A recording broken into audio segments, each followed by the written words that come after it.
Então vamos lá. Apocalipse capítulo 14.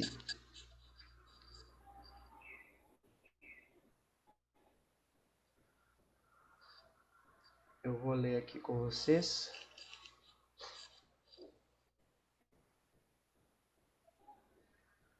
O capítulo 14 de Apocalipse diz assim: Então olhei, e diante de mim estava o Cordeiro de pé sobre o monte Sião, e com ele 144.000 que traziam escritos na testa o nome dele e o nome de seu pai. Ouvi um som do céu como de muitas águas e de um forte trovão. Era como o de arpista tocando suas harpas. Eles cantavam um cântico novo diante do trono dos 4 seres viventes e dos anciãos. Ninguém podia aprender o cântico a não ser os 144.000 que haviam sido comprados da terra. Estes são os que não se contaminaram com mulheres, pois se conservaram castos e seguem o Cordeiro por onde quer que ele vá. Foram comprados dentre os homens e ofertados como primícias a Deus e ao Cordeiro. Mentira nenhuma foi encontrada em suas bocas, são imaculados. Então vi outro anjo, que voava pelo céu e tinha na mão o evangelho eterno para proclamar aos que habitam na terra, a toda nação, tribo, língua e povo. Ele disse em alta voz: Temam a Deus e glorifiquem-no, pois chegou a hora do seu juízo. Adorem aquele que fez os céus, a terra, o mar e as fontes das águas.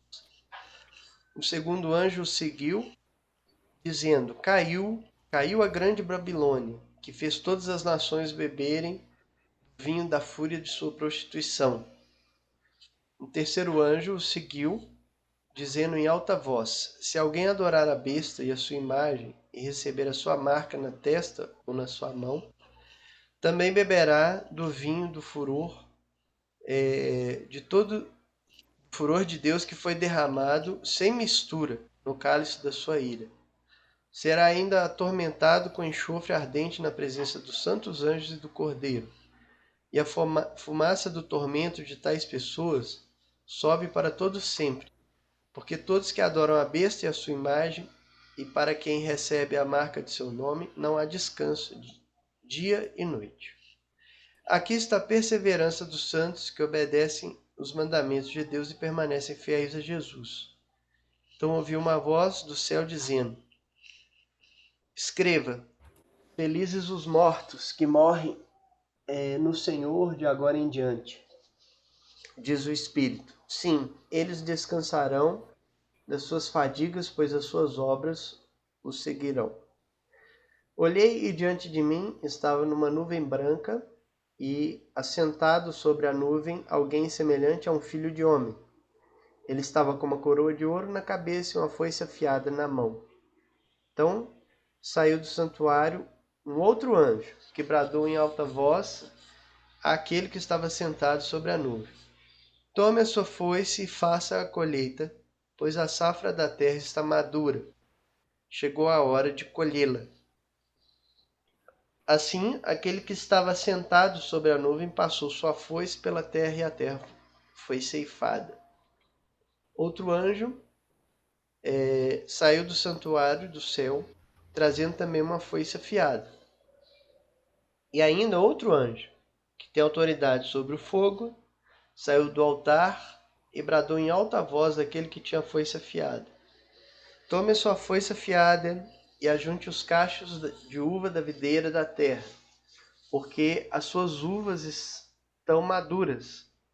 O anjo passou a foice pela terra, juntou as uvas e as lançou no grande lagar da ira de Deus. Elas foram pisadas no lagar, fora da cidade, e correu sangue do lagar, chegando ao nível dos freios dos cavalos, numa distância de cerca de 300 quilômetros. Então vamos lá. Gente, é importante a gente ter em mente sempre, e vocês vão perceber nesse texto, que, como eu já falei, o Apocalipse é uma espiral, né? Semana passada eu até mostrei para vocês, né, a imagem da espiral. Então, muitas vezes nós vamos ver o mesmo fato com uma outra figura de linguagem, com uma outra ótica, porque o João ele está enfatizando ali aquele fato, né? Não há uma progressão cronológica, histórica, né? O que há são perspectivas. Então é como se alguns fatos muitas vezes fossem vistos da terra, outras vezes do céu, né? Outras vezes faz uma mescla, faz a mescla das figuras, das imagens, sempre nesse viés ali do reforçando a mensagem, né? Fazendo ela circular para mostrar um desfecho somente no final do livro, né? Então ele fica nessa espiral ali mostrando várias vezes as mesmas coisas com outras perspectivas, com outras imagens, com outras ideias a respeito daquilo ali, né? Igual eu falei para vocês, é como se Apocalipse ele fosse uma espécie de código, né, que João está usando para que obviamente dentro da própria riqueza da literatura apocalíptica que ele já conhecia e seus leitores também, mas possivelmente até mesmo para impedir que os soldados romanos impedissem que a carta chegasse às comunidades, né? Pode até ser isso também. Enfim, e o capítulo 14 é isso. É um quadro paralelo ao anterior. Qual que era o nosso quadro que a gente tinha? A gente tinha ali, no capítulo passado, a besta surgindo, né? As duas bestas surgindo. Elas sob o poderio e o governo do dragão, e elas atacando e perseguindo os cristãos fora de Jerusalém, né? Então, por que esse quadro aqui é paralelo ao anterior? Porque esse quadro volta novamente, até porque na história foi exatamente isso que aconteceu. Enquanto Jerusalém estava sendo sitiada, né, e atacada por Roma, ao mesmo tempo ela era deflagrado no Império a perseguição aos cristãos. E assim, esse quadro aqui é paralelo ao outro nesse sentido, né? Então, o que a gente tem nele? Lembrando aqui que há também uma variação da visão aqui, né? Mas o que a gente tem nesse quadro? A gente vê o cordeiro de pé sobre o monte Sião, né? E aqui esse cordeiro é interessante porque a segunda besta ela parecia com um cordeiro, é um cordeiro falso, né? Ela parecia com um cordeiro, mas falava como dragão. Ela parece com Cristo, mas a sua fala é de Satanás, né? E aí a gente identifica que aquele segundo que é a segunda besta, né, do capítulo anterior, é a própria nação de Israel ali. Exatamente por isso. Porque ela parece falar sobre Deus, mas a sua fala é segundo Satanás. Porque a religião judaica passou a distorcer aquilo que era verdade a respeito de Deus, né? Então daí tem uma mentira por trás disso. Mesmo ela achando que fosse a verdade, era uma mentira. Tanto é que eles não reconheceram o próprio Deus encarnado em Cristo Jesus, né? Então, e nesse quadro aqui, não. Aqui é o cordeiro de fato. Ele, com o pé sobre Sião, no sentido de que ele domina aquela região, né? O pé ali sobre Sião é o governo religioso, podemos até colocar assim, em certo sentido. E com 144 mil. Né? Quem é esses 144 mil? Aqui são a igreja Especialmente a igreja, eu coloquei até errado aqui na minha anotação, não é gentílica, é a igreja judaica perseguida. Os 144 mil tem a ver com a igreja mesmo, de uma maneira geral, né, como um todo. Mas nesse ponto aqui está falando dos 144 mil, o número 144 mil representa isso, né, essa representação da igreja que eu já falei nos outros estudos. Mas ele tem um viés muito próximo ali da igreja que estava em Jerusalém, né, e que era perseguida, e acabou fugindo ou sendo expulsa de Jerusalém momentos antes da invasão romana. Né? Então, por quê? Porque esse quadro aqui ele vai funcionar, esse capítulo, ele está funcionando como uma espécie de fala para acalmar os corações, uma vez que no outro capítulo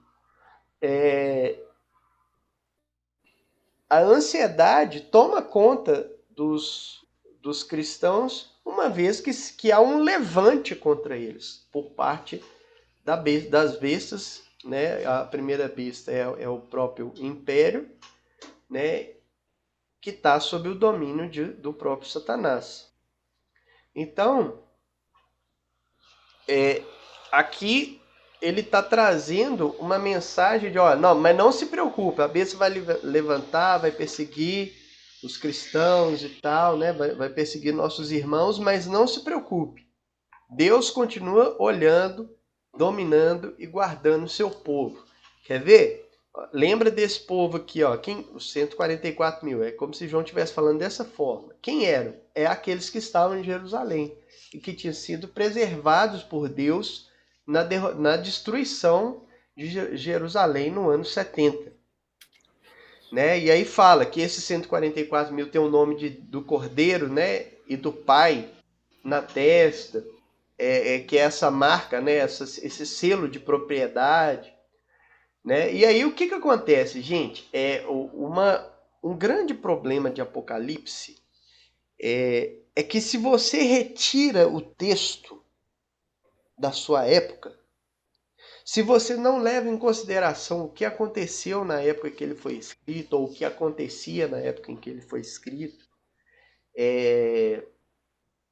você acaba por também interpretar da forma que você bem entender, uma vez que ele não está vinculado para aquelas pessoas para quem ele foi escrito, né? O texto é endereçado, ele está escrito para 7 igrejas da Ásia, né? E se aqueles leitores ali não entendessem esse texto, como eu falei semana passada, deu o exemplo da carta, né? Se eu escrever uma carta para vocês falando do momento da pandemia, né, do coronavírus e tudo mais, daqui a 200 anos, quem pegar essa carta vai ter que saber a nossa história aqui, a nossa história como brasileiros, mineiros, belo-horizontinos e da nossa comunidade, ou pelo menos aproximar da nossa comunidade, para poder entender algumas coisas que eu vou colocar naquela carta. O que acontecia na nossa época para poder entender o que eu escrevi. Né? Porque o que eu escrevi para você, o que eu teria escrito para você, ele só tem um sentido. Ele não tem mais de um sentido, ele não tem sentido livre. Né? Uma carta objetiva é uma carta objetiva. Né? Ele não tem ele não está aberto a interpretações variadas, distintas do que a intenção com a qual eu estou escrevendo. A mesma coisa acontece com o texto de Apocalipse. Seus leitores, eles tinham que estar entendendo o que João queria escrever. Né? E aí o que acontece? Por que Apocalipse tem tantas interpretações assim e que causa tanta confusão, tanta dificuldade? Exatamente por isso. Porque as pessoas acabam por retirá-lo né, do seu contexto, não interpretá-lo no seu contexto, e daí dá vários devaneios que acontecem, né? E isso é um grande problema, certo? Então, a ideia, é por isso que a gente recorrentemente acaba voltando nesse ponto ali da destruição de Jerusalém, no vínculo desse texto com os textos, né, de Mateus 24, né, de Lucas 21, de Marcos 13, né, que falam sempre sobre a destruição de Jerusalém. Enfim, aí seguindo, o que que aconteceu? O João ouviu um som, né, como de muitas águas, um forte trovão, e eram como arpistas tocando suas harpas. Agora, se eu não me engano, Clério, você que é mais chegado na Pode. área de música, Hum. como é que pode ser possível as harpas terem som de trovão, né? Ah, sim. Não é verdade? Você vê que... Não, Caracteri- pode falar. Caracterizado por ser um som bem mais leve, né? Exato. Então, Mas é aqui a assim, ideia. O mais leve do céu soa como um trovão para nós. isso aí, o mais leve do céu soa como trovão. Né? Então, a quantidade também, né? A quantidade de pessoas juntas, né? Para poder fazer com que o som de harpa se torne um som de trovão. Né? É, pela quantidade. Que aí daria um estrondo mesmo, né? Então, assim, por um lado, o trovão também, ele fala muito, né, da autoridade de Deus. E por outro lado, a própria harpa, né, como instrumento de adoração clássica na época aqui dos judeus, né, Cleber? Aham. Então está muito ligado a isso. Por quê? Porque logo em seguida fala que esse som que veio era um cântico, né? É um novo cântico diante de Deus, e esse cântico ninguém podia aprender porque era reservado aos 144 mil. Por quê? Era o cântico dos remidos em Cristo. Né? A ideia de falar que ninguém pode aprender não é que o cântico era secreto ou era difícil. Não. É porque esse cântico diz respeito àquele que tinha recebido a redenção em Cristo. Né? Uma vez que esse Uhum. canto está vinculado com o próprio Cordeiro aqui. Né? Então, aí vem a descrição um pouco mais detalhada desses 144 aqui, falando que eles não se contaminaram com mulheres, e nem achou-se mentira, né? Nos versos 4 e 5. E nem achou-se mentira nas suas bocas, né? Eles eram imaculados. Então, a ideia aqui, gente, é dessa castidade deles, é uma castidade, obviamente, espiritual, né? Porque em nenhum momento o casamento foi considerado impuro. A ideia dessa castidade aqui, óbvio que é figurada, é a ideia de castidade contra a Dedicação. idolatria. Oi? É uma dedicação exclusiva. Isso. Né? É uma castidade contra a idolatria, né? A prostituição espiritual aqui nesse sentido. Né?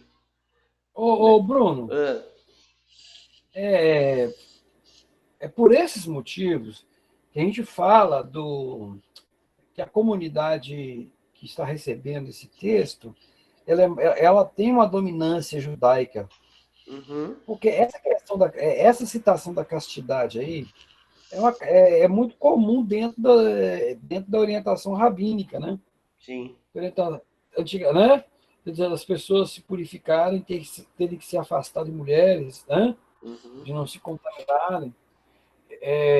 Isso, dentro do senso comum judaico, é totalmente compreensível, tá? uhum. É aceitável. Então, uma citação dessa não soa equivocado para eles, não. Não vai soar estranho, né? Igual para Não, nós mas estranho. não é igual soa para nós, tá? Porque a gente vai ler esse texto aqui, acaba lendo ele muito ao pé da letra, por causa da influência dispensacionalista, né, Cléber? Aí você acaba ficando doido. Aham. né? Acaba entrando, não entendendo muito esse viés aqui, né?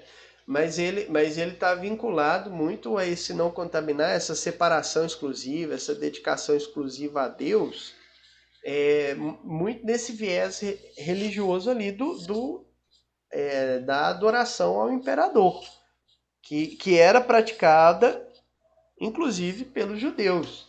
Se vocês pegarem lá, gente, na fala de Jesus, tem um embate lá sim, na hora, quando Jesus está para ser crucificado, e o Pilatos pergunta, ele diz que é o rei de vocês. Aí o povo, os judeus que odiavam os romanos, começam a gritar, nosso rei é César. Nosso rei é César, né? Então é muito esse viés aqui dessa corrupção religiosa e hipócrita que existia ali dos judeus que eram contrários aos cristãos, né? E aí o que acontece? Segue, aí dá uma outra virada aqui de cena, né? Quando ele fala, então vi outro. Geralmente, quando ele fala assim, então vi alguma coisa, vi outra coisa e vi outra coisa, a cena tá mudando. Ele saiu de uma cena e passou para outra. E não necessariamente uma sequência de uma cena após outra, né? Então, ele vê um anjo que está pregando o evangelho, né? Que voava pelo céu e tinha na mão o evangelho eterno para proclamar aos que habitam na terra. E aí eu lembrei dessa época, né, ao ler aqui, a própria cena, né, dos anjos ali que apareceram aos pastores, né, que estavam no campo, anunciando a vinda de Cristo. É muito nesse viés aqui. Alguns aqui colocaram esse anjo como sendo Cristo, mas eu não parece ser não, porque tem muito anjo aparecendo nesse contexto aqui e nenhum deles, e o Cristo já apareceu em cima, né? Então não faz muito sentido esse anjo aqui ser Cristo, nesse sentido. E Cristo vai aparecer lá embaixo de novo, né? Como Filho do Homem, que aí é um dos títulos dele. Então não dá para falar que esse anjo aqui que proclama o evangelho seja Cristo, não. Mas talvez muito naquele sim, caberia na ideia dos anjos que apareceram aos pastores ali no nascimento de Jesus, né? Aí acho essa ideia melhor, né? E agora olha que interessante. Proclamar o evangelho aos que habitam na terra. Então entenda uma coisa, essa terra aqui, ela geralmente no Apocalipse ela tem ou o sentido de Jerusalém ou o sentido de toda a terra habitável, que é o caso aqui porque ele fala que habitam na terra a toda nação, tribo, língua e povo. Né? Então na terra de qual sentido? Em todo o Império Romano. Né? Ou então você pode imaginar aqui na terra de Jerusalém, toda a Judéia, Samaria e até os confins da terra e por aí vai. Né? Então é mais nesse sentido aí mesmo. E é muito semelhante ao que aparece ali em Mateus 24. Né? Que o evangelho do reino será pregado por todo o mundo para testemunho a todas as nações, e então virá o fim. Não é isso que Jesus fala lá em Mateus 24? E aí, quando a gente lê esse texto lá, a gente acha que depois que o evangelho for pregado a todas as pessoas do planeta, aí Jesus vai voltar. Mas não é isso que o texto está falando lá. Aqui, eu vi um questionamento daquela colega nossa, né? Será que dará tempo que todos ouçam até que venha? Ela fez questionamento sobre isso, né? Aí eu falei assim, puxa vida, fulano, né? Esse todos aí, as pessoas têm que se desprender desses efeitos de frase, e analisar o texto da forma seguinte: alguns termos são usados para reforçar a ideia, né? E não para determinar uma quantidade, né? Ou um pré-requisito para. Isso. Ou seja, o evangelho será pregado a todos que devem ser pregados, ponto, acabou. Né? Porque se você pensar, toda vez que nasceu um, esse não recebeu o evangelho ainda. Uhum. Não é isso que está dizendo. Deus não vai parar de nascer pessoas e falar, opa, acabou aqui. Não é essa a ideia. Exatamente. Agora uma coisa, se Deus ouvir a oração do Bruno, ele volta rapidinho, que o Bruno está pedindo para ele abreviar os dias. Não é isso, né? A oração que você faz? É os dias da pandemia, né, irmão? O Luiz está cheio de gracinha, né? Vai pegando intimidade, vai dar nisso. Não é não, Luiz? Vai pegando intimidade. Com certeza. A amizade é isso, 13 anos? É isso aí. É isso que é isso aí. Então, a mesma coisa, isso que o Clélio falou é importante, porque fala assim, lá em Mateus 24, o evangelho vai ser pregado por todo mundo. E aí a palavra mundo, a gente entende como sendo todo o planeta Terra, mas não é no contexto deles. Então, o mundo para eles é terra habitada, conhecida por eles, que era o Império Romano. E, de fato, logo na primeira geração de discípulos, a gente vê isso por causa das cartas de Paulo, que já queria chegar na ponta, no fim do mundo, que era a Espanha, que o evangelho tinha lastrado por todo o Império Romano. E depois disso virá o fim. Qual o fim? O fim do Estado judeu e do seu tempo. O fim da religião judaica. A ruptura com... Lembra, gente? Esse discurso de Jesus, ele começou quando? Como? Ele não começou como um juízo contra o templo da nação dos judeus, do povo de Israel.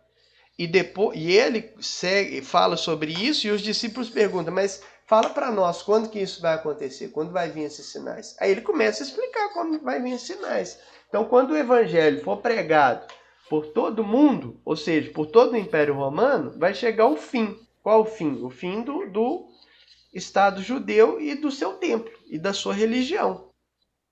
Né? E que foi o que aconteceu de fato. E aí segue. Né? Depois desse anjo, então, que fala sobre a proclamação do evangelho, né?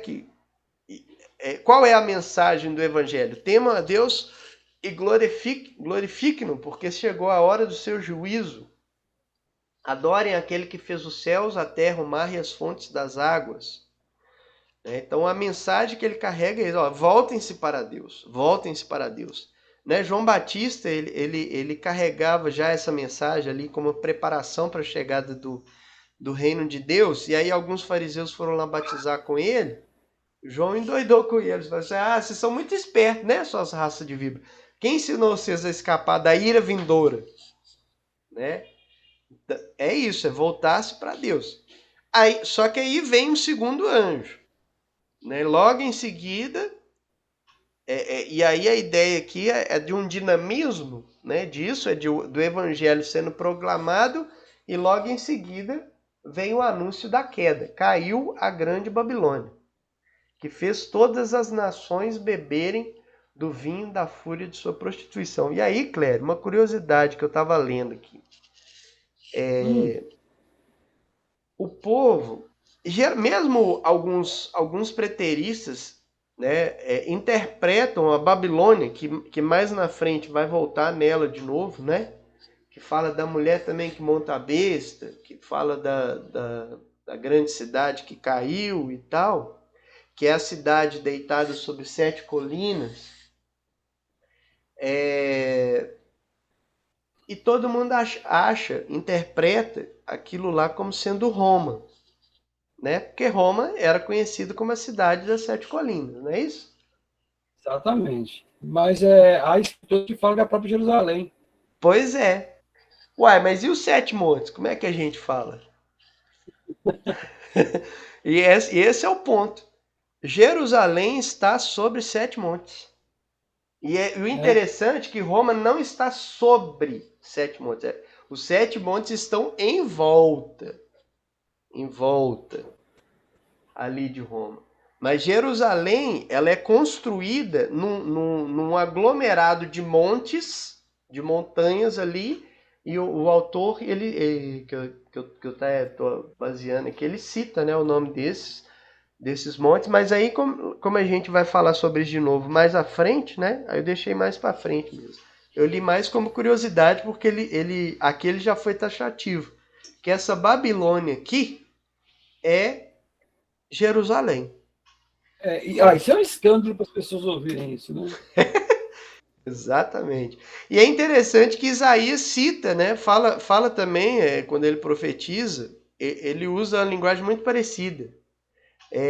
Caiu, Isaías 21:9, né? Caiu Babilônia. Né? E todas as imagens de escultura dos seus deuses jazem despedaçadas por terra. Sabe, eu queria que as pessoas, né, pusessem-se na pele de Jeremias, profetizando contra Jerusalém e os seus reis ímpios. Não é? Uhum. Se desenha Jerusalém como... Ou a própria Jerusalém da época de Jesus, uma corrupção tremenda. Então, assim, não tem porquê aquele pedaço de terra, né? Deus não tratou aquele pedaço de terra como um pedaço de terra especial, porque a promessa que ele faz para Abraão é que a sua geração, né, olha para as estrelas do céu. Então, todas as nações serão benditas. Todas as nações. Isso. Eu falei, esse que era o grande problema da... Vamos ver se sábado agora a gente pode fixar mais com as pessoas, né? O problema do dispensacionalismo é nisso. Ele vicia a gente em enxergar Israel sempre como algo especial. E aí, já tinha 2 cartas muito claras na Bíblia que falavam que havia uma ruptura de Deus com o judaísmo, com Israel, com a nação, né? Que são as cartas de Gálatas e de Hebreus. E agora Apocalipse também, né? É porque, na verdade, eu entendo que Jesus ele está mais preocupado com pessoas do que com aqueles monumentos que tem lá em Israel, entendeu? Mas ele falou isso em Marcos 13. Sim. Vai ficar nada sobre pé. Olha que bonito esse lugar aqui. Não. Olha como é que a nossa fé está fortalecida. Sim. Nesse lugar. Ele quebrou ali na hora. Exatamente. Mas a ruptura com o templo, ele não é só a ruptura com as pedras, ele é uma ruptura com a própria religião. Com Exatamente. O próprio judaísmo. O templo representa a religião. E destruição do templo é a destruição da religião. Tanto que o judaísmo ele enfraqueceu depois disso. Acabou.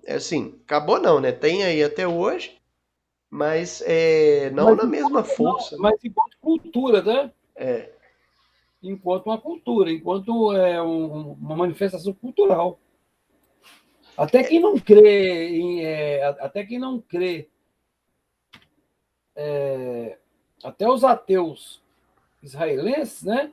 Se identificam como judeus. Sim.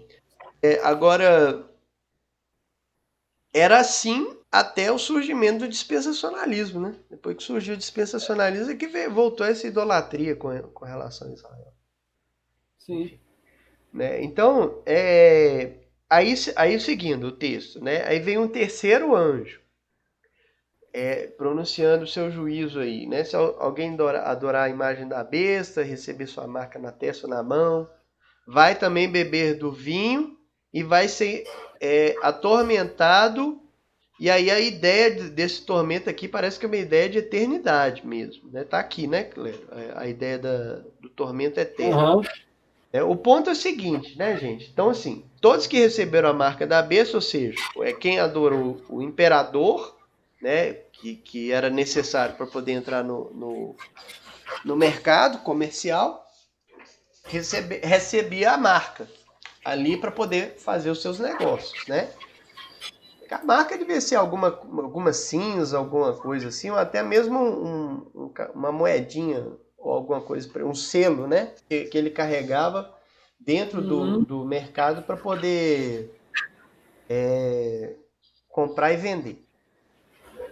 Então, esses que receberam a marca, ou seja, que adoraram o imperador, vão ser condenados eternamente. Então, assim, se essa condenação eterna vai ser uma destruição eterna, um descarte eterno, uma inexistência eterna, vai ser o que quer que seja, né? Um sofrimento eterno, o que quer que seja isso, porque não há muito consenso, né? Apesar da gente ter as nossas preferências, né, Cléber? Sim. O que significa é que a pessoa vai estar recebendo o eterno não de Deus. Ou mesmo a gente pode dizer o contrário, né? A pessoa vai estar dizendo um não a Deus eternamente sem arrependimentos. Podemos colocar assim também. Então, assim, a ideia aqui é essa, que algo eterno vai acontecer com a pessoa ali, né? E o que quer que vai acontecer não é boa coisa. Até porque a imagem é muito, muito próxima da época que a gente tem, é do lixão. Vocês lembram quando Jesus fala, né? Que vai ser jogado lá no local onde o fogo nunca apaga e o verme nunca morre, né? Que eu já até falei para vocês que era o Vale de Inom, é o Geena, né? O Vale de Inom, que era um vale que era o lixão de Israel. E no lixão é isso, é verme e fogo fato, né? Que é aquele fogo inextinguível, porque o lixo produz um gás inflamável e nunca cessa isso, né? Então, a ideia é muito isso, é descarte, ser jogado, ser lançado fora da presença de Deus, ser descartado, né? Da presença de Deus. Qualquer sentença que venha nesse sentido aqui é terrível. É terrível. Por quê? Porque nós estamos falando de aspecto eterno. Nós não estamos falando... O povo fala assim, mas a inexistência, a destruição, aí fica fácil, porque não vai sentir dor pela eternidade, né? Não sei se é tão fácil não, porque nós estamos falando num aspecto eterno. Você tem que levar qualquer coisa dessa ao infinito. Entendeu? Não é tão fácil assim. Não é igual matar. Não é isso. Entendeu? A coisa é crítica porque o aspecto é eterno, né? Aí vem uma chamada para poder fazer uma outra virada aqui no texto. Né? Aqui está a perseverança dos santos que obedecem aos mandamentos de Deus e permanecem fiéis a Jesus, que é o quê? A recusa a adorar o imperador, ainda que passem por dificuldades, mesmo perseguição, mesmo serem mortos, executados, como eu falei no estudo passado, né? O que o imperador Nero fazia. E aí eu passei para eles, Kelele, aquele filme antigo Covarde, você já viu? Ah, sim, claro. Pois é. Tem alguns erros naquele filme, né? Por Claro. exemplo, o uso da cruz naquele período, né? Uhum. Covarde é legal, assim, no contexto. Mas tem uns erros ali históricos. Mas é um bom filme para se situar, tá? Mas é antigo. Como é que chama o filme? Quo Vadis. Para mim, o erro maior é o uso da cruz como símbolo cristão em 60. Isso não é verdade. Então se usava esse símbolo como... Era o peixe, né? Era o peixe.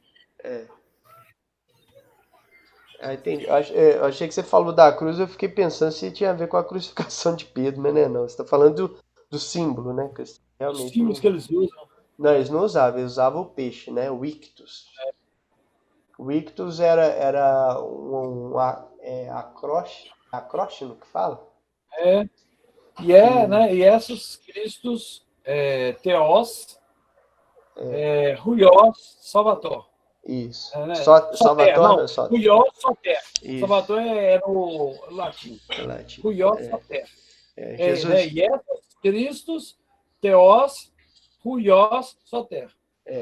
Jesus Cristo, Deus Filho, Salvador. Não é Filho de isso? Deus, Salvador. Filho de Deus, Salvador. É porque eu fui literal, né? Mas é isso mesmo. Então, a ideia daqui é a perseverança, né, dos santos que rejeitam essa marca da besta. E aí, então, João dá uma outra virada, porque ele ouve agora uma voz do céu dizendo, né, sobre a esperança cristã. Né? A esperança cristã aqui, então eu ouvi uma voz no céu, escreva, felizes os mortos que morrem no Senhor, de agora em diante, diz o Espírito, assim eles descansarão de suas fadigas, pois as suas obras o seguirão. A ideia aqui que João está colocando para os cristãos que estavam sendo martirizados, perseguidos, né?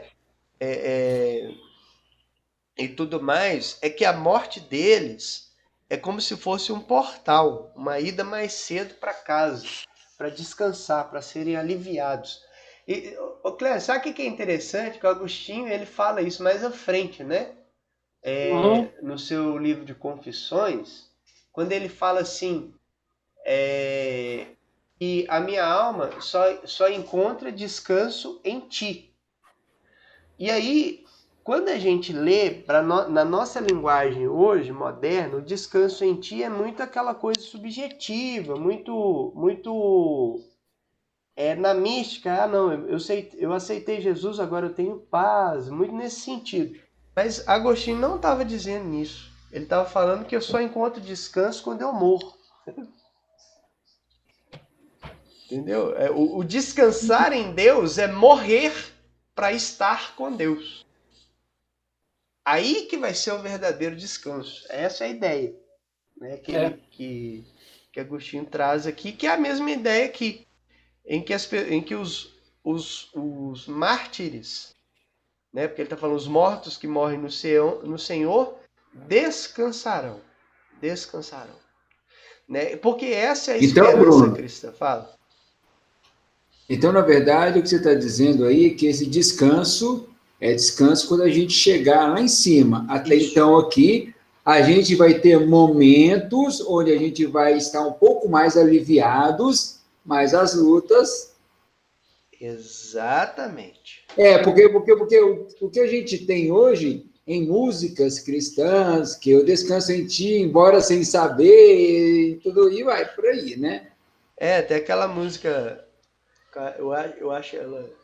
Eu só acho ela chata, viu, gente? Mas acho que ela repete mais. Em teus braços és o meu descanso. Da Laura Salgueires. Isso. Tem descanso, sim, tem alívio para a alma em Jesus. Aqui hoje você pode experimentar isso, mas não plenamente. Ou seja, uma hora ou outra você vai entrar em conflito, em ansiedade, em dificuldades e tudo mais. Porque, né, como Jesus advertiu, no mundo tereis aflições. Mas ele fala, tem bom ânimo, eu venci o mundo. O que significa? Que todo aquele que está em mim vai vencer também. Mas quando? Não é na plenitude, não é uma plenitude aqui, mas só quando estiver nele completamente.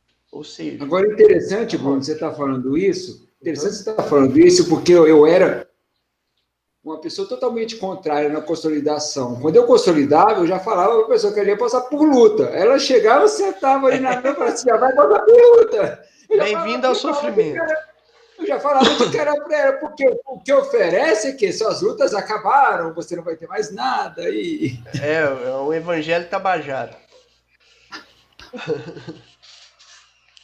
É isso aí, você fazia bem.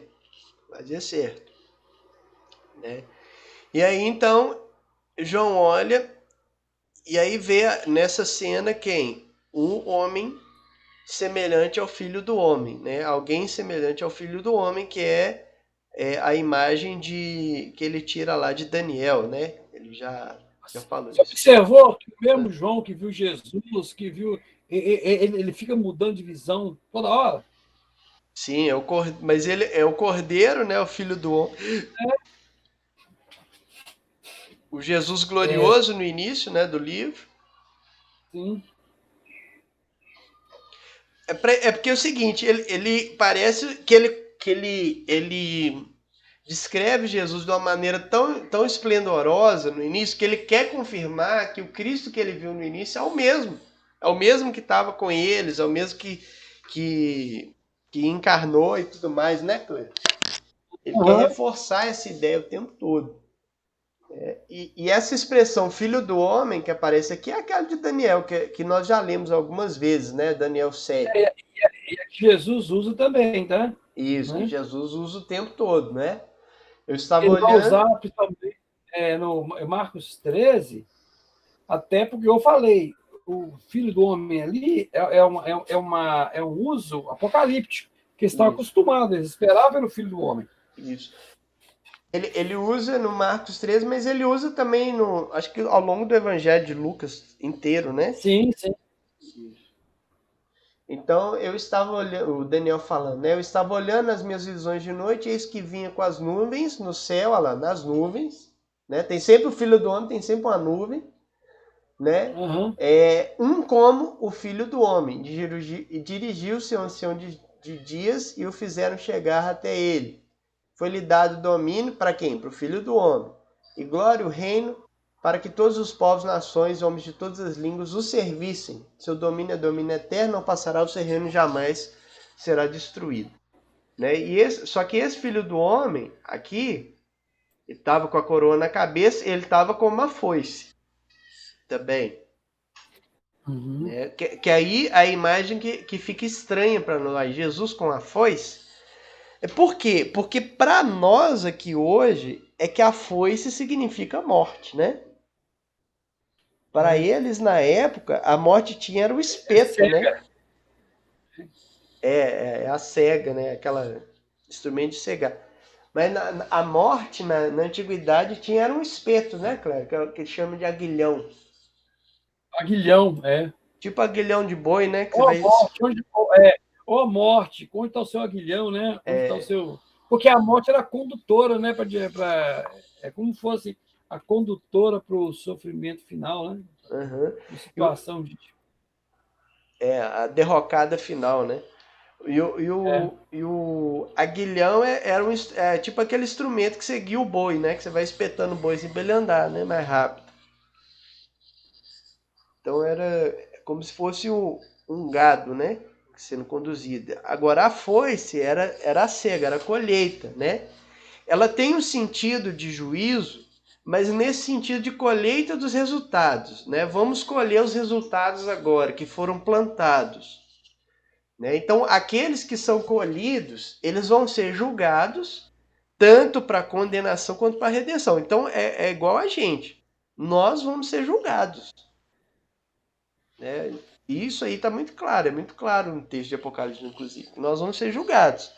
Lembra? Fala, o juízo começa pela casa de Deus e por aí vai. Né? Então, nós vamos ser julgados. Só que a ideia de julgamento é aquele que vai ser julgado para condenação por um lado, aquele que vai ser julgado para redenção por outro. É por isso que essa foice aqui de Cristo, ela traz, né, a terra que está madura, chegou a hora de colhê-la e ele passa a foice na terra, né, e a terra foi ceifada. Aqui, Mas, de novo, essa expressão de novo, ela é muito judaica. É só você lembrar de João Batista. Eis que, né? A foice está posta. O João está lá já falando disso. Né? Eu ia falar isso na próxima foice aqui, né? Mas eu tenho esse texto aqui que está lá em Mateus 3, né? Os versos 7 e também o 10, 11 e 12, que eu até já falei antes, né? Que o João vê muitos dos fariseus e saduceus vindo ao batismo e disse-lhes, raça de víbora, quem vos induziu a fugir da ira vindoura? Já está posto o machado à raiz das árvores. Toda árvore, pois, que não produz bom fruto, é cortada e lançada no fogo. Eu vos batizo para arrependimento, mas aquele que vem depois de mim é mais poderoso que eu, cujas sandálias não sou digno de lavar, ele vos batizará com o Espírito Santo e com fogo. A sua pá ele a tem na mão e limpará completamente a sua eira. Recolherá o seu trigo no celeiro, mas queimará a palha em fogo inextinguível. Então, o fogo usado aqui, duas vezes, o sentido é claro que é juízo. Né? Quando fala que a árvore que não produz bom fruto é cortada e lançada no fogo, e embaixo, quando fala que ele vai queimar a palha com fogo inextinguível. Então, eu acho dificilmente que esse fogo de ser batizado no Espírito e ser batizado com fogo, esse batismo com fogo não seja coisa boa. Uma vez que os próprios dois fogos existentes aqui falam de juízo. Né? Apesar que existem bons autores que defendem esse batismo com fogo aqui como algo positivo também. Né? Mas eu acho que é forçação, tá? Né? Eu também acho, porque assim, você tem forçação, é porque... Pode falar. Não, eu vou falar assim, não, isso é isso que eu falei, eu considero que o pessoal... É porque eles ficam diante de alguns problemas e eu uso o mesmo parâmetro, né, para analisar todos os textos. E isso que é a questão, quando a pessoa se prende já a uma linha de interpretação, ela comete muitos erros diante desses textos, né? Porque leva a carga dela, leva a carga teológica dela para o texto, né, Cléber? Não está aberto. Eu vejo muito pouca gente olhando o Apocalipse enquanto texto apocalíptico mesmo, né? Antes de tomar uma posição, né? Uma posição mais coerente, antes de tomar uma posição mais coerente, a pessoa acaba, né, tentando achar algo escondido, algo novo, algo que defende aquele princípio de doutrina que ele tem. Sim. Então, voltando aqui à história da foice, por que eu falei que a foice é um instrumento de juízo? Porque em seguida ela vai ser usada como juízo. Né? E por isso que eu falei que é juízo nesse sentido de trazer para ser julgado. Né? E aí vem um outro... Por quê? Porque vem um outro anjo, nos versos 17 e 18, que olha só, é por isso que eu também trouxe esse texto aqui de João Batista, e que ele fala sobre o fogo, porque fala aqui, ó, esse anjo, o anjo que tem autoridade sobre o fogo, né? Que falou para um outro anjo que também trazia uma foice afiada, e falou para ele assim, ajunte os cachos de uva da videira da terra, né? Essa videira da terra está relacionado com Israel. Quem que é essa videira aqui? É Israel. Né? Da terra no sentido terra do povo de Israel. Ali. Porque as suas uvas estão maduras. Maduras para quê? Para o julgamento.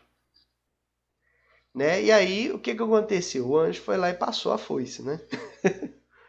Ele passou a foice em Israel. Né? Por quê? Porque agora é o juízo contra Jerusalém. Esse fogo aqui é o fogo da destruição. Israel foi avisado, gente. Israel foi avisado pelos profetas, né? Antes do cativeiro, durante o cativeiro, depois do cativeiro. Aí Deus fez silêncio para o povo entender. De repente surge, de muitos anos depois, surge um profeta, João Batista, falando, também avisando. Aí depois...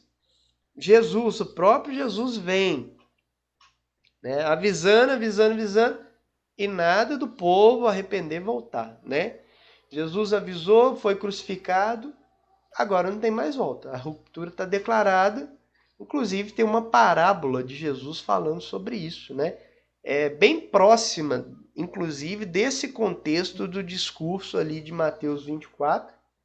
É curioso que na composição de Mateus, né, Mateus 23 vem antes, que é uma fala pesadíssima contra a religião dos judeus. Depois, Mateus 24, um discurso contra o templo, né? E alguns capítulos antes, no capítulo 21, vem essa parábola da vinha. Aquela parábola ali severa que é clara contra o povo judeu. Atentar em outra parábola. Havia um homem, dono de casa, que plantou uma vinha, cercou-a de uma sebe, construiu nela um lagar, edificou-lhe uma torre e arrendou para uns lavradores. Depois se ausentou do país. Ao tempo da colheita, enviou seus servos aos lavradores para receber os frutos que lhe trocavam, né, o que era justo. Os lavradores, agarrando os servos, espancaram a um, mataram a outro e a outro apedrejaram. Falando aqui dos profetas, né? Enviou ainda outros servos em maiores números e trataram-nos da mesma sorte. Aí vem uma gama de profetas maiores, né? Talvez os profetas que viraram texto bíblico, né? Por último, enviou-lhe seu próprio filho, dizendo: meu filho respeitarão. Mas os lavradores, vendo o filho, disseram entre si: este é o herdeiro. Ora, vamos matá-lo e nos apoderarmos de sua herança. E agarrando, lançaram fora da vinha e o mataram. Quando, pois, vier o senhor da vinha, o que fará aqueles lavradores? Aí responderam a Jesus os fariseus: fará perecer horrivelmente esses malvados e arrendará a vinha a outros lavradores que remetam os frutos dos seus devidos tempos. Perguntou-lhe Jesus: nunca lestes nas Escrituras? A pedra que os construtores rejeitaram, essa veio a ser a principal pedra, angular. Isso procede do Senhor e é maravilhoso aos olhos? Portanto vos digo que o reino de Deus vos será tirado e será entregue a um povo que lhe produz os respectivos frutos. Todo que cair sobre essa pedra ficará em pedaços. Aquele sobre quem ela cair ficará reduzido a pó. Os principais sacerdotes fariseus, ouvindo essas parábolas, entenderam que era a respeito deles que Jesus falava. É uma palavra clara de juízo contra o povo de Israel, né? Uhum. Essa pedra angular aqui, Clélio, geralmente o povo coloca como sendo aquela pedra de lado, né? De esquina, assim, no chão, né? Uhum. Mas uma vez eu vi um professor me falando que a pedra angular é daqueles, sabe aqueles arcos romanos que tem? Uhum. É a pedra de cima que fica segurando as duas colunas ali para formar o arco. Olha, eu nunca parei para ler, pesquisar esse tema, não. Agora, a gente pode ler um pouquinho mais, né? Principalmente se a tradução está correta. Uhum. Porque se é pedra de esquina, né? E pedra angular, por que foi adotado essas duas palavras? Sim, exato. Porque, bom, independente de qualquer que seja a pedra, não muda muito o significado, né? A aplicação do texto, dá na mesma, né? Só mais a título de curiosidade. Então, gente, passou a foice, colheu as uvas, falando do povo de Israel aqui. E vocês vão ver que interessante por causa desse último versículo, que as uvas, elas foram jogadas no lagar da ira de Deus, pisadas fora da cidade, e correu sangue do lagar, chegando ao nível dos freios do cavalo, numa distância de cerca de 300 quilômetros, né? Ou 1.600 estádios, que era uma outra medida, né? A NVI já traduz e coloca em quilômetros aqui para nós. Né? Olha que interessante. Isaías fala do lagar, né? O Isaías 63 fala: o lagar eu o pisei sozinho, e dos povos nenhum homem se achava comigo. Pisei as uvas na minha ira, no meu furor as esmaguei, o seu sangue me salpicou as vestes e me manchou o traje todo. Porque o dia da vingança me estava no coração e o ano dos meus redimidos é chegado. Né? Que aqui é Isaías falando a respeito do juízo de Deus. Né? Essa frase aí que fala, né, até o freio, né, que o sangue subiu, que, tipo assim, o rio de sangue foi tão enorme que daqui a 300 quilômetros ele ainda está batendo no freio dos cavalos, né, lá em cima. Né? Mas é uma ideia, isso é uma figura para falar o quão alto o sangue aspergido ou respingado, né, com o juízo varreu a terra. Né? A terra de quem? Do Israel. Porque isso é histórico também, tá? Isso. Sobre a questão da coisa de matou tanto, né? Escorreu tanto sangue que... Foi sangrento, né? A morte. E é interessante, porque aparece uma medida de 300 quilômetros aqui. Esse era o tamanho de Israel, do domínio de Israel, né? Porque Roma veio atacando Israel desde lá de Alexandria, no Egito, fazia parte da província, né? E aí as comunidades judaicas que viviam ali nas dependências ali do que era chamado de Líbano, de Síria, né? Era exatamente essa distância, pouco mais de 300 quilômetros, 320 e poucos quilômetros. Ô Bruno, esse ataque era religioso? Religioso não, ele estava matando. Israel estava se rebelando contra Roma. Aí Roma veio espremendo os israelitas desde lá até chegar na cidade de Jerusalém. Porque eles estavam rebelando, sabe, o Luigi? Atacando os soldados romanos. Sim.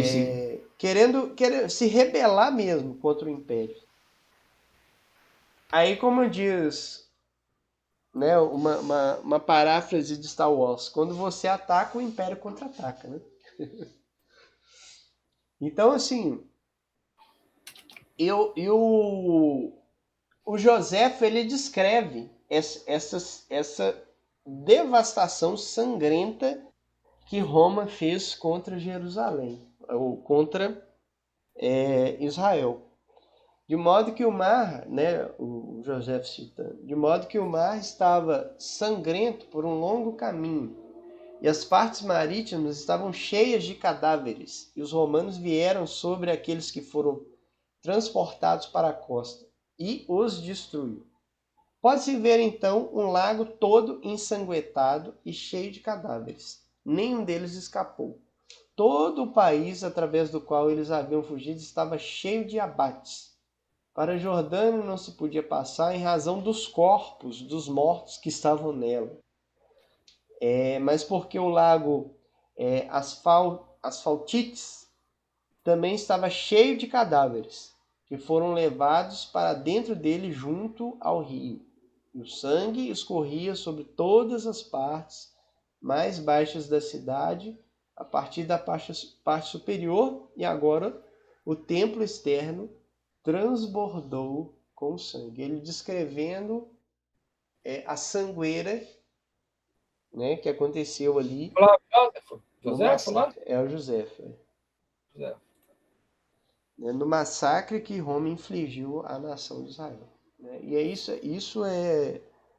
é por isso que o texto ele fala muito traz essas imagens aqui e eles falam muito e elas falam muito disso, né? Desse massacre que aconteceu ali mesmo, que foi contra Roma, né? E a contraparte é sempre que os de Deus foram preservados, né? A colheita ali feita por Cristo, né, com sua foice, é trazer aqueles que eram seus para si, para preservá-los, né? Esses que foram preservados, quem que são? São os mesmos 144 mil de cima. Né? Como eu falei, o Apocalipse ele não é linear, ele é uma espiral. Então ele vai mostrando várias cenas, a mesma cena várias vezes por vários ângulos. Né? Uma hora a preservação dos santos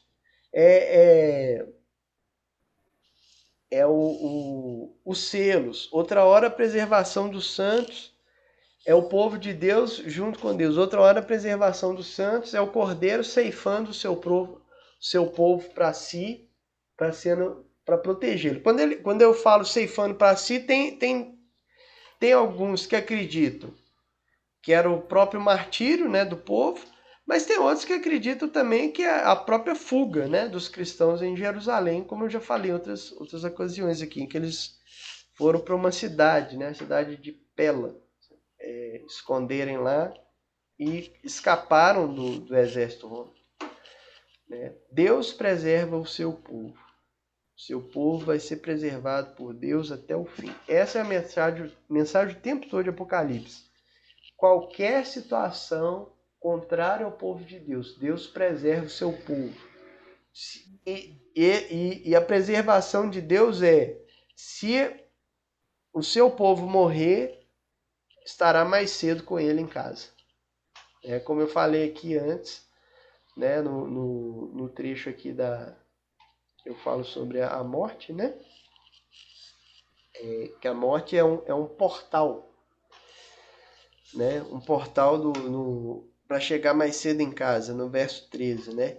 Felizes os mortos que morrem no Senhor de agora em diante, diz o Espírito. Sim, eles descansarão das suas fadigas, pois as suas obras os seguirão. Ué, acabei cedo aí. Pô, é mesmo. Foi rapidão. Aleluia, irmão. Aqui, mas o silêncio reina, né, cara? Não, mas nem falei. Pode fazer perguntas. Podem perguntar aí. Mas geralmente eles ficam assim mesmo. No primeiro trecho, é mais o Luigi que fala, que pergunta, que o Luigi já se sente de casa. Mas eu sempre abro para pergunta no final para estimular o povo a perguntar, para a gente render um pouquinho mais, né, Cléber? Discutir mais o assunto. A Aline tá com a nota, Cléber, tá vendo? É porque esse capítulo ele parece mais tranquilo, ele é menos, digamos, polêmico, assim, sei lá, menos.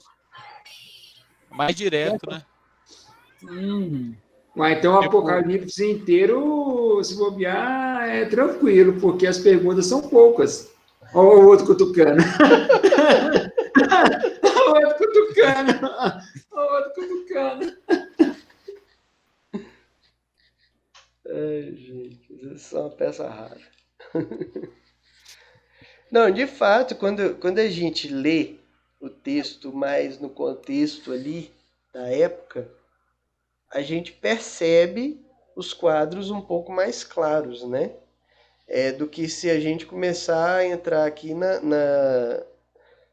nas interpretações muito próximas do deixados para trás e por aí vai. Né? Não é que seja fácil interpretar, é muito difícil. Né? Você tem que pesquisar, tem que ler muito e tal. Mas o texto acaba... quando você entende o contexto e fala e percebe que o texto está ligado ao contexto, você acaba falando, não, realmente, faz todo sentido ele estar ligado, né? A destruição de Jerusalém, a perseguição de Nero em cima dos cristãos e tudo mais. Né? Faz isso aí. Ô, Bruno, vai lá no chat que tem pergunta. Porque ele não desceu. Deixa eu ver. Então, o Apocalipse de Deus usa várias metodologias para enviar uma mensagem passível de alcançar o entendimento de todos os tipos de mentalidade. Possível a riqueza dos elementos judaicos presente no texto vai ser mais facilmente compreendida pelos grupos judaicos. Mas pensa que as igrejas, elas são sempre heterogêneas, né, Cléber? Uhum. E aí, assim, se, por exemplo, os gentios, que dificilmente uma igreja era completamente composta apenas por gentios, né? Ainda mais essas igrejas do Apocalipse, as 7 igrejas do Apocalipse... Próximas de Jerusalém. Ou seja, elas estão na Ásia Menor, né? Mas algumas, mas dava para você fazer caminhadas, né? Eu falo, caminhadas, você tinha conseguir ir até pelo deserto, não eram tão distantes, né? Igual nós estamos falando de atravessar o Mediterrâneo para chegar na Grécia. Exatamente.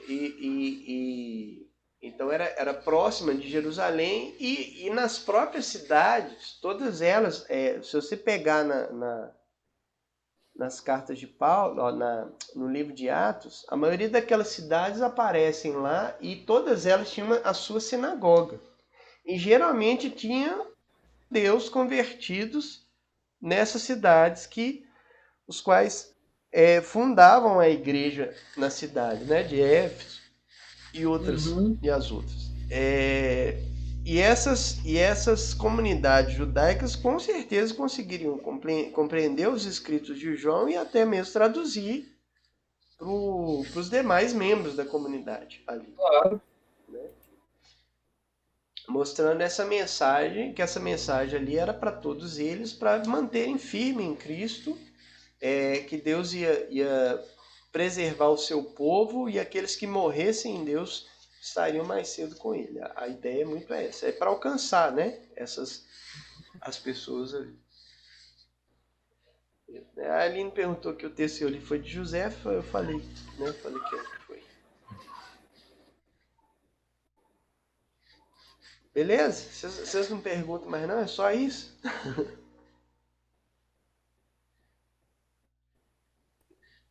Ô, Papos, eu quero saber se essas aulas que você está dando aí, você montou um material, uma apostila, um negócio para mandar para nós. Esse papo de quem de apostila é de quem não está assistindo aula, Bruno. Gente, eu tô assistindo aula, gente. Eu tô aqui. Entendeu? Só quer saber de namorar agora, Cleide. Mentira, semana passada foi um caso atípico, tá? Não vem, não. Entendeu? Nossa, ainda bem que você tem casa atípica, eu não tenho nem atípico. Gente, o jovem Eu não tô tendo nem atípico. Sossego, não é possível. O negócio aqui tá osso. Não, eu não montei a apostila, não. Eu escrevo os textos aqui e apago eles. Tem só os vídeos. Eu tenho só os vídeos lá no YouTube. Ô, Clara, melhor você ficar calado, que senão o Bruno vai botar uns textos 5 horas da tarde no grupo para você ler para chegar 8 horas da noite e eles perguntam, e aí, o que você entendeu? Aí você fica calado aí para você ver, porque depois você vai ter. Tipo isso, eu vou ficar na minha aqui, melhor, né? É melhor você ficar aí, porque você conhece. Ô, Clara, vou te ajudar, então. A Clara foi minha professora no curso de aprofundamento lá na Lagoinha, né? E naquele livro Entendes o que Lês? Sabe? Você lembra que você passou? No capítulo 13, fala sobre a literatura apocalíptica, fala sobre muita coisa. Só ir direto no capítulo 13, que você vai conseguir bastante coisa lá. Esse é meu livro de cabeceira que eu indico para os alunos que querem estudar a Bíblia, né? Você sabe que a Clara te indicou esse livro porque ela viu na aula do Clélio, né? Não sabia, não. Mas parece... Não, porque tinha a literatura específica, né, do curso. O Pipe montou junto com o Samuel a literatura. Mas eu falo do material porque eu sei que Bruno Luiz consulta 1 trilhão de comentários e um tanto de coisa junto, entendeu? É por isso. Agora, se você quer ver essa interpretação bem preterista, eu peguei ela de um site. Tem um comentário, mas não tem um comentário, tem vários materiais. Tem um comentário completinho de Apocalipse, direto. Que é o 40 páginas que você mandou? Esse mesmo. Eu gostei em parte dele, tá? Não, eles obviamente a gente não vai fechar com tudo deles, né? Eu ainda, pode ser sincero? Ô, Clara, você não tem aquele material que eu passei, não? Aquele livro sobre as 4 interpretações do Apocalipse, não, mulher? Onde você pegar a parte preterista lá, sim, ela é menor do que esse de 540, né? Entendi. Então, e o cara, não é que o texto que o Bruno está apresentando não é bom, não. É porque o cara é muito emotivo. Eita. Bem, Bruno. Hã? Eu acho ele muito emotivo na hora de apresentar as questões dele, mas é claro que só pode ser isso, você entende? Ah, não, tem horas que ele dá uma pelada mesmo. Isso acontece. Então, muito Mas, emotivo. mas ele casa muito com aquele que você falou. Eu leio sempre os dois. Na verdade, eu leio três aqui, né? Aquele que eu te passei antes, o do Rei Summers. Mas o Rei Summers interpreta isso posterior, na época de Domiciano. Aham, exatamente. Mas esse do Pates e esse que eu te mandei, eles sempre batem, cara. Dificilmente eles discordam num ponto. Agora é o seguinte, mas sabe qual que é o grande problema? Eu prefiro imaginar o texto sendo escrito na era de Domiciano. Tá? Uhum. Só que não havia problema algum de um escritor apocalíptico estar falando do futuro citando o passado. Sim.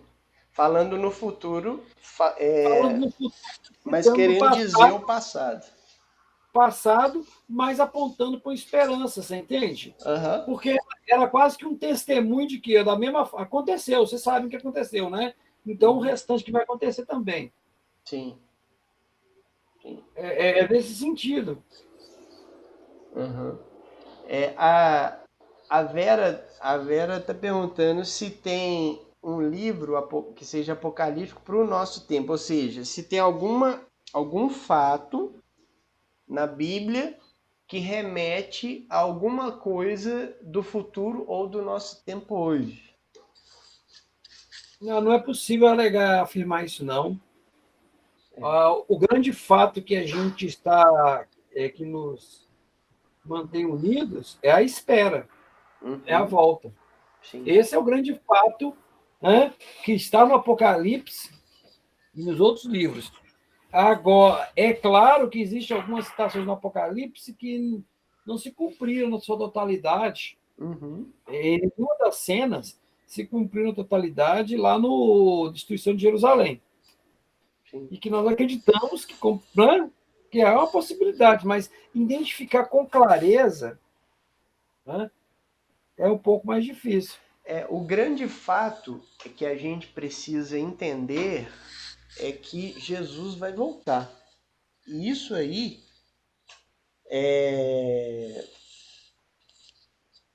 está muito claro no final do livro de Apocalipse.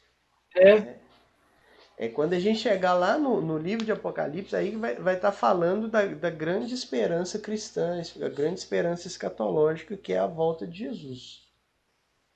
Né? E isso é que é o grande texto para nós, né?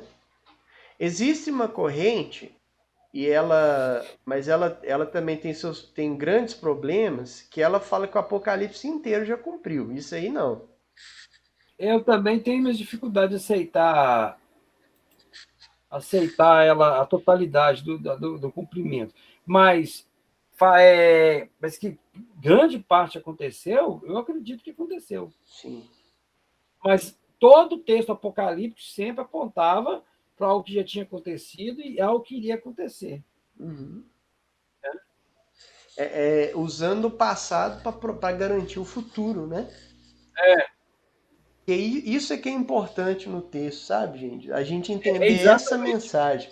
Assim como Jerusalém foi prometido que Jerusalém seria destruída, e Jerusalém foi destruída, né? Ou então mesmo se você quiser uma coisa um pouquinho mais à frente, assim como foi prometido que o Império Romano seria destruído, o Império Romano foi destruído, da mesma forma Jesus vai voltar.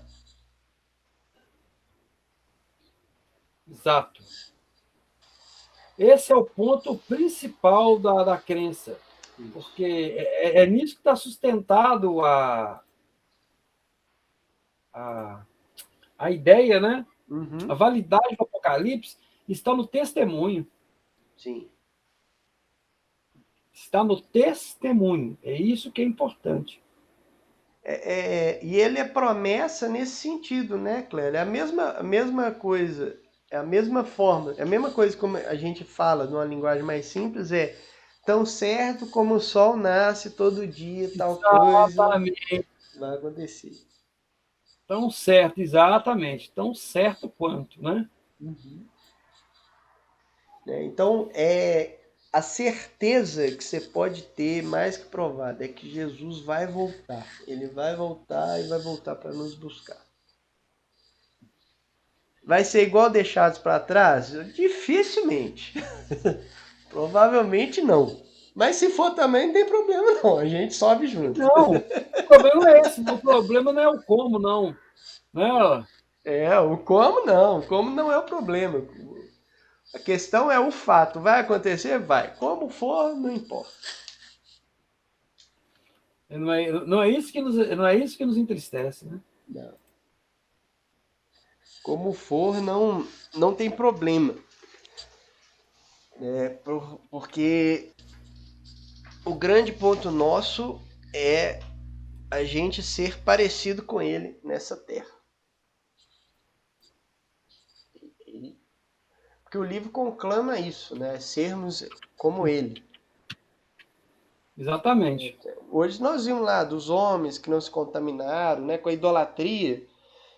Se você puxar o conceito de idolatria, você consegue aplicar para hoje, né? Qualquer Na coisa. verdade, isso desmistifica a ideia do Apocalipse como uma ideia futurista. Como você está falando da imagem e semelhança dele.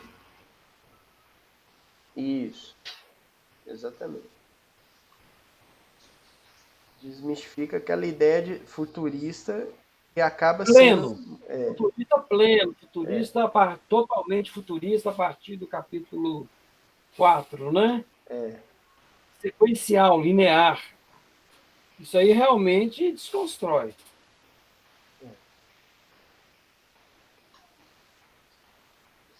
É interessante, é claro que assim, às vezes os próprios preteristas tropeçam em algumas interpretações e tal, né? Mas isso é normal.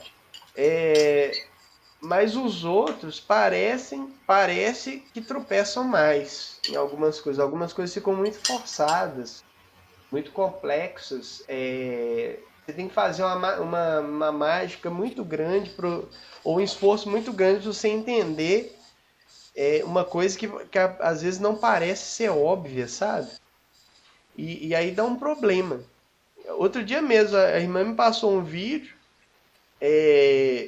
que parecia ser mais idealista, não, que parecia ser mais histórico e falando que a besta não podia ser identificado com ninguém histórico porque seria identificado com alguém histórico no futuro. Uai, mas como assim? Eu fiquei sem entender na hora. Se você não pode identificar com ninguém na história, por que você vai identificar com alguém no futuro? É muito estranho. Entendeu? Então tem umas coisas meio assim que acaba escorregando. A pessoa escorrega sem querer, entendeu? Nos assuntos. Aí dá umas coisas meio soltas, né?